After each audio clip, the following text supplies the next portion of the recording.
said how it fits good, and then I cringed, and I made the Catholic school reference. My grammar's pretty good from going to Catholic school for a big chunk of my life. And one of the things we learned, this has nothing to do with statistics at all, except for that symbol right there. How many of you have seen Merry Xmas? Merry Xmas. You ever seen that written down for Christmas? Merry Xmas. You ever seen that written down? A couple of you may have seen it. I was told by all the nuns at my school and the priests at my school, you never ever do that because you're crossing out the name of Christ. And I was like, well, that kind of makes sense, actually. Crossing out the name of Christ. It seems like a terrible, you know, atheistic maybe thing kind of do, terrible sacrilegious thing kind of do. And then I found out that that symbol, chi, is actually the shorthand for Christ, used in religious contexts. Which means Christmas is just, Xmas is not Xmas, it's chi-mas, and it's shorthand for writing the word Christmas out. Why you have to shorthand writing the word Christmas is beyond me. But it actually stands up legitimately to that criticism. Unfortunately, all the nuns I'd like to tell are now dead, rest in peace. But anyway, just so you know, chi is not crossing the name of Christ out at Christmas, if you're worried about that. You can write it without worrying about it now. Just make sure you give it the big curl. I like avoid writing it because I've heard that. Because you've heard that, exactly! But just make sure when you're writing you get the big curl and then the slash. Okay. Don't just, it's not an X, it's a chi. It's a Greek letter. And the square is a nice nod to the distribution. Anyway, a little useless trivia for today. This is definitely a chi-square. This is the only time you're going to use chi-square. A chi-square, the only reason you're going to... This is the only situation you use it in when you're testing more than two proportions. Yeah. Does that make sense? Sure. Okay, good. And why is it chi? Anybody know why it's chi-squared? Why it's squared? It's totally okay if you don't know this, because we've only done it one time manually by hand. We did it on Tuesday. How did squaring play into what we're doing?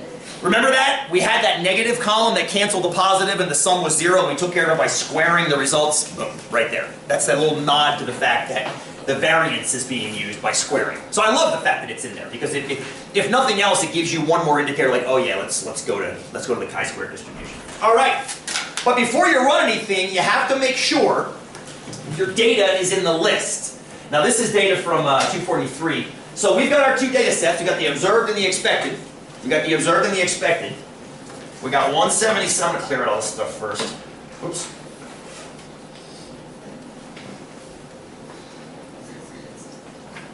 $177, $169, $258, $297, $193, $168, $164.06. Again. $252.4, $302.88, $201.92, $176.68. We're going to run the program, and you're also going to see, an L3 will fill itself in. I've written the program to dump things into L3. What will be dumped into L3 is what we calculated manually in class on Tuesday, which was the result of difference, square, divide, sum. It's going to be put in L3. It'll take care of it for you though automatically. All you've got to know is you put your data here and your expected data here, your expected observations here. So observed, expected. That's all. They look pretty good. Looking at them side by side.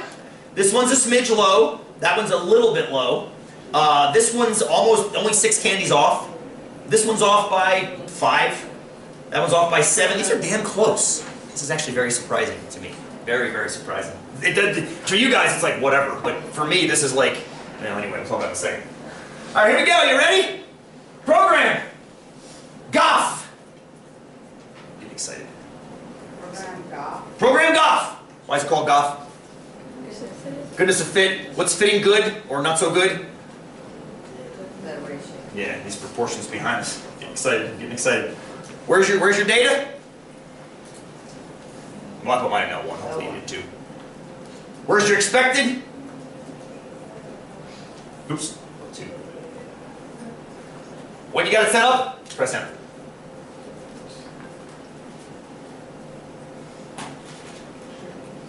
You have just witnessed history in Math 244.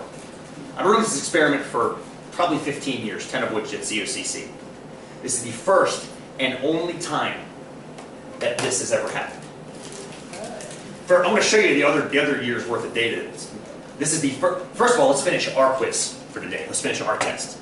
You got your test statistic, 2.23. Is that it? That's under number 7. That's, I believe, number 7, yeah? Test statistic. Make sure you put chi-square equals 2.23. You got a p-value, 0.82. Big or small? Big. Big. Do you remember what that looks like on the chi-square curve from last class? Remember that chi-square curve we had up on the... Maybe you don't. Let's put it up real quick. I just can't believe this happened. I mean, this is, seriously, 15 years, probably close to 50 times running this test, and this has never